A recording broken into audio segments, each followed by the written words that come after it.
Assalamualaikum warahmatullahi wabarakatuh. Halo semua, perkenalkan nama saya Indah Navira. Saya dari Teknik Elektro, Konsentrasi Software Engineering, GCS 2024. Hari ini saya akan menjelaskan tentang fitur-fitur apa aja yang bisa digunakan di Word dan fungsi-fungsinya. Mau tahu? Nonton video ini sampai habis ya. Pertama-tama saya akan menjelaskan fitur file. Apa itu file? File di Word itu fungsinya untuk memudahkan kita untuk melihat file-file yang telah kita simpan. Jadi dia bisa tersusun rapi dan kita bisa lihat di sana di icon file ini. Terus di fitur file ini kalian juga bisa bikin dokumen baru, bisa nge-save dokumen yang udah kalian punya, atau save as untuk nge-save dokumen juga yang ingin kalian simpan di file tertentu. Terus juga kalian bisa ngeprint, bisa share, export, close, dan lain sebagainya. Itu kalian bisa gunain fitur file ini. Yang kedua itu home. Di home ini ada beberapa bagian. Nah, jadi aku mulai dari pertama-tama dari clipboard. Di clipboard ini ada bagian copy paste. Copy paste ini fungsinya untuk menyalin dan menempelkan teks yang udah kalian mau input ke dalam page kalian. Terus abis itu ada cut. Di sini cut ini fungsinya sama aja kayak delete, itu kayak untuk menghapus atau memotong kalimat yang tidak ingin kalian tampilkan di halaman kalian. Ada format printer. Format printer ini fungsinya untuk menyalin semua format dari satu objek dan diterapkan ke objek lain seperti itu. Terus habis itu yang kedua, bagian 2 itu ada font. Di font ini kalian bisa edit font kalian. Tulisannya bisa berbagai macam, banyak banget tipe-tipe jenisnya yang disediain oleh Word. Terus juga di sebelahnya itu ada angka-angka. Di situ kalian bisa edit besar kecil ukuran font kalian seperti itu. Bawahnya itu ada bold, bisa juga dimiringin tulisannya, bisa di underline sesuai keinginan kalian. Itu kalian bisa edit di situ. Terus di bawahnya lagi itu ada text coloring. Di situ kalian bisa warnain font kalian jadi warna-warni. Kalian bisa pakai text coloring. Sebelahnya itu ada text highlighter. Itu biasanya kalian pakai untuk nge-highlight tulisan-tulisan yang penting. Terus habis itu di paragraf kalian bisa mengatur susunan bentuk paragraf kita. Kayak misalkan contohnya kalian mau paragrafnya mulai dari kiri, atau mulai dari kanan, atau rata kanan kiri, atau pas-pas di tengah-tengah. Kalian bisa pakai fitur paragraf itu. Terus habis itu ada bullet, ada numbering styles. Di numbering styles ini kalian juga bisa gunain untuk memberi nomor pada halaman kalian seperti itu. Selanjutnya border. Di border ini berfungsi untuk memberikan border pada tabel yang udah kita buat. Di sini ada increase dan decrease indent, gunanya untuk membuat paragraf kita jauh atau mendekat dari margin. Seperti itu guys. Yang keempat ada styles. Di styles ini kalian bisa edit teks yang ada dalam dokumen kalian. Terus find. Di find ini kalian bisa gunakan untuk memudahkan kalian untuk mencari teks yang ada dalam dokumen. Terus replace digunakan sama seperti find, tapi dia bisa sekalian mengganti kata-kata yang kalian cari dan kalian mau ganti. Kayak misalkan kalian salah ngetik sesuatu dan tulisannya itu ada banyak, kalian bisa langsung replace pakai fitur replace yang ada di editing ini. Select ini fungsinya untuk memblok font, memblok semua teksnya. Yang ketiga ada insert. Di insert ini banyak banget juga bagian-bagiannya. Mulai yang pertama tuh ada page. Di cover page ini biasanya saya pribadi pakai kalau misalkan saya disuruh bikin tugas makalah. Untuk cover depan bagian dari makalah tersebut, saya biasanya pakai cover page ini supaya menarik guys, karena di sana banyak template-nya juga yang bisa digunakan. Terus habis itu link page. Di situ kalian bisa gunakan untuk memulai halaman yang baru. Terus kalau page break kalian bisa pakai untuk mengakhiri halaman yang saat ini kalian ketik. Kalian bisa lanjut ke halaman berikutnya, langsung ke halaman yang baru. Terus yang kedua itu ada tables. Di tables ini yang jelas ya, sebagai namanya tables itu untuk bikin tabel. Terus abis itu di illustration ini kalian bisa kasih masuk pictures. Di pictures ini kalian bisa insert gambar apapun, kalian bisa insert di dalam page kalian. Terus selanjutnya itu ada shapes. Fitur shapes ini kalian bisa insert bentuk-bentuk seperti garis, bulat, persegi panjang, dan lain sebagainya. Kalian bisa pakai si shapes ini. Terus habis itu ada icons di bawahnya. Icons ini kurang lebih sama seperti shapes, cuman dia lebih gambarnya tuh lebih kompleks. Ada gambar rumah, ada gambar hewan, ada gambar otak dan lain sebagainya. Kalian bisa pakai icons ini untuk menambah gambar-gambar atau bikin page kalian lebih menarik. Terus ada add-ins. Di add-ins ini kalian bisa gunakan untuk nyari dari Wikipedia secara otomatis dan memasukkan informasi yang ada di Wikipedia itu ke dalam Word kalian. Bagian selanjutnya itu ada media. Di media ini kalian bisa input online videos. Kalian bisa input video-video dari YouTube, bisa ditempel langsung di halaman page kalian. Di situ tapi kita harus online guys, harus dapat koneksi internet untuk bisa mengakses fitur ini. Karena namanya online video, jadi kita harus online. Terus abis itu ada links. Di links ini kita dapat menambahkan link. Terus juga ada bookmark. Bookmark ini fungsinya untuk penanda halaman yang digunakan untuk menandai lokasi tertentu pada dokumen. Dan cross reference ini fungsinya untuk menghubungkan atau mengutip elemen-elemen dalam sebuah dokumen. Terus setelah itu ada comments. Comments ini biasanya dipakai untuk memungkinkan para pengguna untuk menambahkan komentar, saran, dan melacak perubahan dalam dokumen. Terus abis itu ada header dan footer. Ini biasanya dipakai untuk misalkan menambah informasi seperti judul buku, halaman bukunya, terus tanggal sama nama penulisnya. Kalian bisa tulis di header dan footernya. Itu ada teks. Di teks ini kalian bisa mengubah angka menjadi teks yang diformat. Fungsinya ini untuk menampilkan angka dalam format yang lebih mudah dibaca atau untuk menggabungkan angka dengan teks atau simbol. Terus habis itu yang terakhir ada symbols. Di symbols ini kalian bisa menambahkan simbol-simbol yang tidak ada dalam keyboard. Kalian bisa tambahin lewat fitur simbol ini karena di sana tuh banyak banget simbolnya. Ada simbol matematika, simbol mata uang dan lain sebagainya yang tidak ada dalam keyboard. Selanjutnya ada desain. Di desain ini sedikit ya bagiannya, dia cuma ada 2, ada dokumen formatting sama page background. Sebenarnya ini simple banget. Ini fungsinya untuk mendesain halaman kalian. Dia menyediakan banyak tampilan menarik ya, yang dapat memudahkan pengorganisasian warna, font, dan efek pemformatan grafik di seluruh dokumen. Terus abis itu ada page background. Di page background juga kalian bisa pakai untuk yang pertama watermark. Ini fungsinya untuk memberikan tanda air di belakang dokumen. Terus abis itu page color ini fungsinya untuk memberikan warna pada halaman dokumen, dan page border untuk mengatur batas halaman. Selanjutnya ada layout. Di layout ini ada berbagai bagian juga. Yang pertama ada page setup. Di sini itu fungsinya untuk mengatur tata letak halaman, seperti mengubah ukuran kertas, mengatur jarak tulisan, mengatur jumlah kolom, menentukan orientasi halaman, yaitu potret vertikal atau landscape. Terus juga bisa menyesuaikan margin halaman. Jadi margin itu adalah area kosong di sekitar tepi dokumen. Jadi kalian bisa edit marginnya mau sebesar atau mau sekecil apa, bisa diedit di bagian layout ini. Terus abis itu ada bagian paragraf. Di bagian paragraf ini berfungsi untuk mengatur indent dan spacing pada layout page yang kita gunakan. Terus ada arrange. Di sini untuk mengatur posisi gambar dalam dokumen. Arrange merupakan submenu dari page layout. Selain itu, di dalam menu arrange juga terdapat menu position yang berfungsi untuk menentukan letak gambar pada dokumen. Kayak yang tadi di insert kan, kalian bisa insert gambar. Nah, untuk merubah posisi letak gambar yang kalian insert di Word ini, kalian bisa pakai fitur yang arrange yang di bagian wrap text. Itu kalian bisa pakai untuk supaya gambar kalian ini bisa goyang kemana-kemana. Kalian bisa rubah posisinya sesuai kemauan kalian pakai fitur wrap text. Selanjutnya ada fitur reference. Di fitur reference ini ada bagian table of contents. Di table of contents itu fungsinya untuk menyisipkan daftar isi otomatis berdasarkan heading yang digunakan dalam dokumen. Ini memungkinkan pembaca untuk dengan mudah menavigasi bagian tertentu dari dokumen. Terus yang kedua ada update table.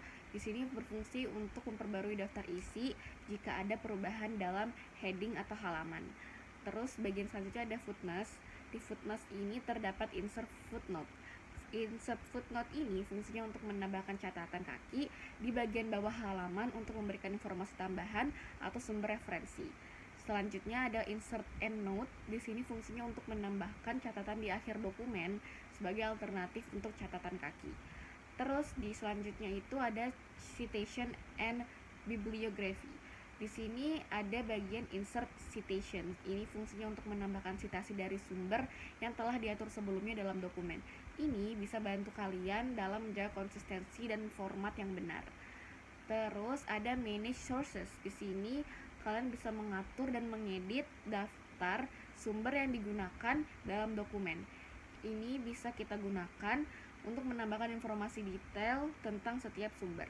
Terus yang terakhir ada bibliography. Ini fungsinya untuk menyisipkan daftar pusaka otomatis yang mencakup semua sumber yang disitasi dalam dokumen.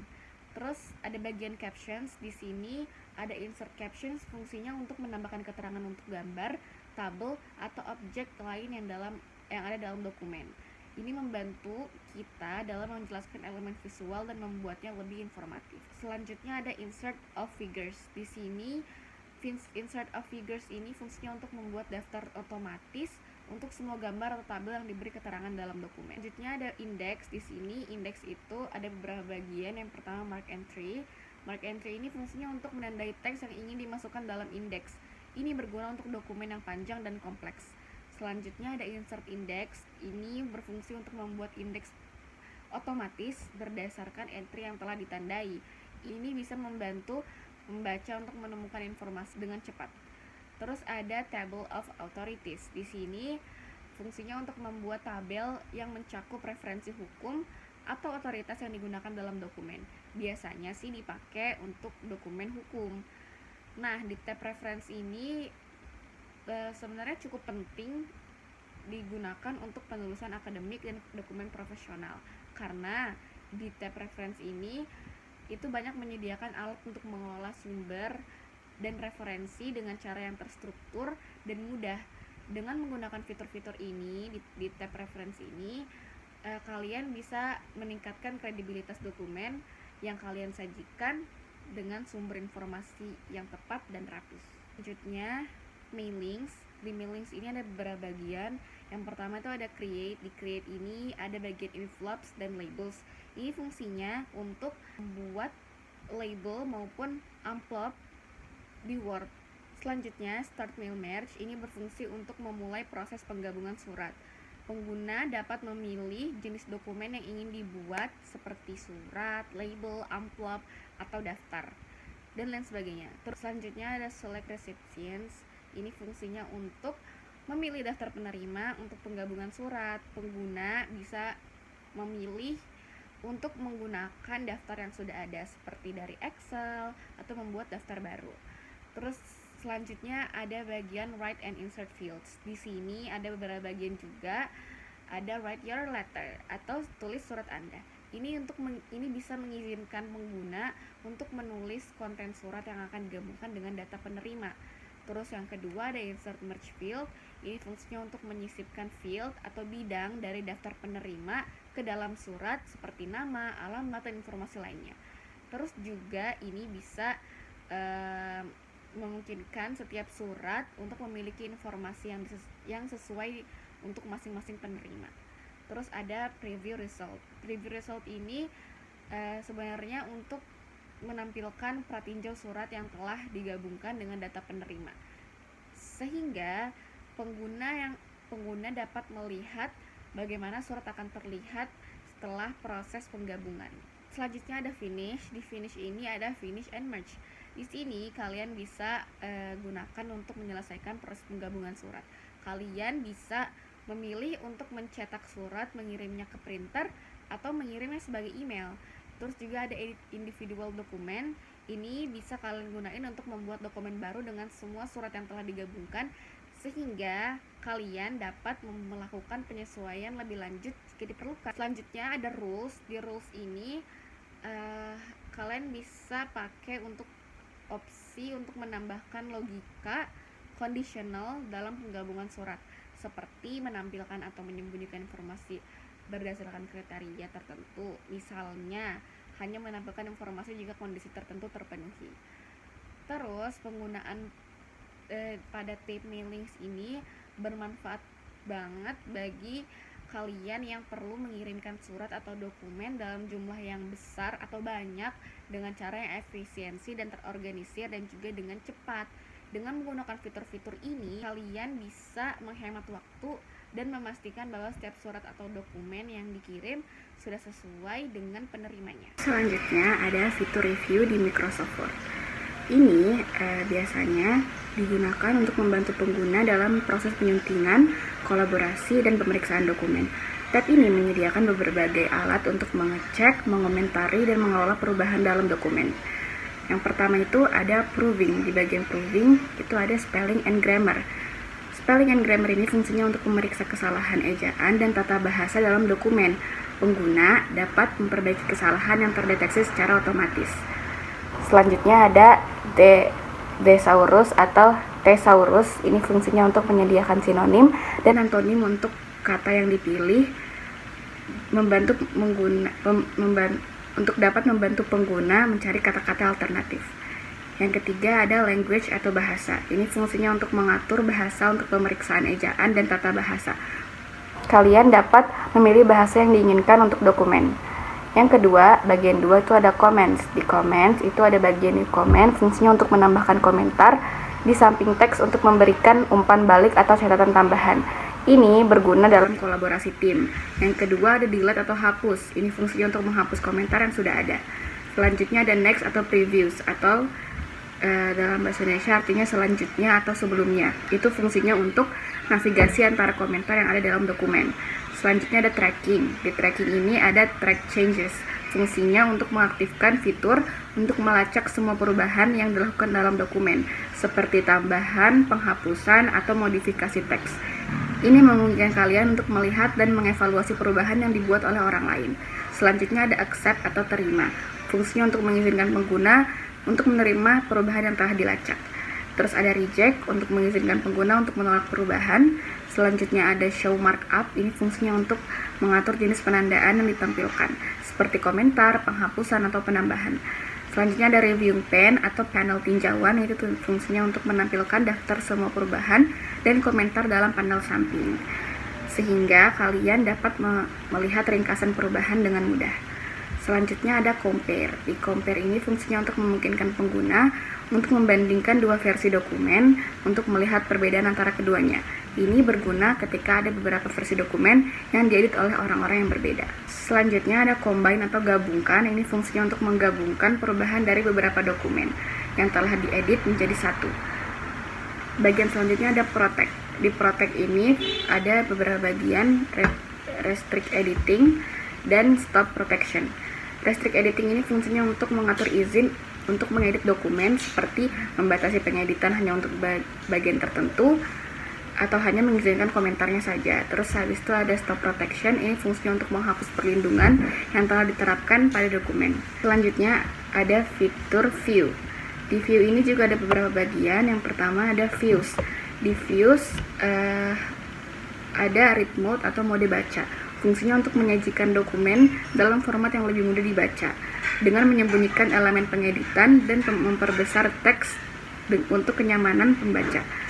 Terus yang kedua, Print Layout. Ini fungsinya untuk menampilkan dokumen seperti yang akan dicetak dengan margin, header, footer, dan elemen lainnya.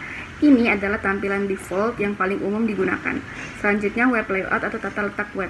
Ini fungsinya untuk menampilkan dokumen seolah-olah di halaman web, mengabaikan margin, cetak, dan menunjukkan elemen seperti tautan. Selanjutnya ada Outline atau garis besar. Ini fungsinya untuk menyajikan dokumen dalam format garis besar yang memungkinkan pengguna untuk melihat struktur dokumen berdasarkan heading. Ini sangat berguna untuk merencanakan atau menyusun dokumen panjang. Selanjutnya ada Draft. Ini fungsinya untuk menampilkan dokumen tanpa elemen format yang rumit, hanya fokus pada teks dan konten. Ini mempercepat pengeditan dokumen. Selanjutnya ada bagian Show. Di Show ini ada ruler atau penggaris. Fungsinya untuk menampilkan penggaris di bagian tata atas dan sisi dokumen untuk membantu pengguna dalam mengatur margin dan indentasi. Selanjutnya ada grid lines untuk menampilkan garis bantu di dalam dokumen untuk membantu penataan elemen seperti gambar dan tabel. Selanjutnya ada navigation pane atau panel navigasi. Ini fungsinya untuk menampilkan panel di sisi kiri untuk memudahkan navigasi dalam dokumen termasuk heading, halaman, dan pencarian teks. Terus selanjutnya ada zoom. Di bagian zoom ini ada beberapa bagian. Yang pertama ada zoom sendiri. Ini fungsinya untuk mengatur tingkat zoom dokumen, memungkinkan pengguna untuk memperbesar atau memperkecil tampilan dokumen agar bisa memudahkan pembaca atau pengeditan. Terus ada 100%. Ini fungsinya untuk mengembalikan tampilan dokumen ke ukuran aslinya. Selanjutnya ada page width. Ini fungsinya untuk menyesuaikan tampilan dokumen agar pas dengan lebar jendela Word. Selanjutnya ada multiple page. Ini fungsinya untuk menampilkan beberapa halaman dokumen dalam satu tampilan, berguna untuk melihat struktur dokumen secara keseluruhan. Bagian selanjutnya ada window. Di new window ini fungsinya untuk membuka dokumen yang sama di jendela terpisah. Ini berguna untuk membandingkan dua bagian dari dokumen yang sama. Arrange all itu fungsinya untuk menampilkan semua jendela dalam dokumen yang terbuka di layar secara bersamaan, sehingga kalian dapat melihat dan beralih antara dokumen dengan mudah. Selanjutnya ada split atau bagi. Ini fungsinya untuk membagi jendela dokumen menjadi dua bagian untuk memungkinkan pengguna melihat bagian yang berbeda dari dokumen secara bersamaan. Di tab view ini fungsinya emang untuk membantu dan mengelola menavigasi dokumen dengan cara yang lebih efisien. Dengan menggunakan fitur-fitur di tab ini, kalian dapat menyesuaikan pengalaman bekerja dengan dokumen sesuai kebutuhan, baik untuk membaca, menulis, atau mengedit. Selanjutnya di fitur help. Yang pertama itu ada help sendiri. Help sendiri ini fungsinya untuk mengarahkan pengguna ke pusat bantuan Microsoft, di mana mereka dapat mencari topik, tutorial, dan panduan mengenai penggunaan Microsoft Word. Penggunaan dapat mengetikkan kata kunci dan menemukan informasi yang spesifik. Yang kedua ada feedback. Feedback ini fungsinya untuk memungkinkan pengguna untuk bisa memberikan umpan balik langsung kepada Microsoft tentang pengalaman mereka menggunakan Word. Ini bisa mencakup saran, laporan bug, atau masalah lainnya. Yang ketiga ada training. Training ini fungsinya untuk menyediakan akses tutorial dan kursus pelatihan dapat membantu pengguna belajar tentang fitur kemampuan Microsoft Word. Ini termasuk video dan panduan langkah demi langkah. Selanjutnya ada What's New. Di What's New ini fungsinya untuk menampilkan informasi tentang pembaruan terbaru dalam versi Word. Selanjutnya ada Contact Support. Contact Support ini fungsinya untuk menyediakan informasi tentang cara menghubungi tim dukungan Microsoft jika pengguna memerlukan bantuan lebih lanjut. Selanjutnya ada Office Support. Di Office Support ini fungsinya untuk mengarahkan pengguna ke halaman dukungan untuk semua aplikasi Microsoft Office, bukan hanya di Word.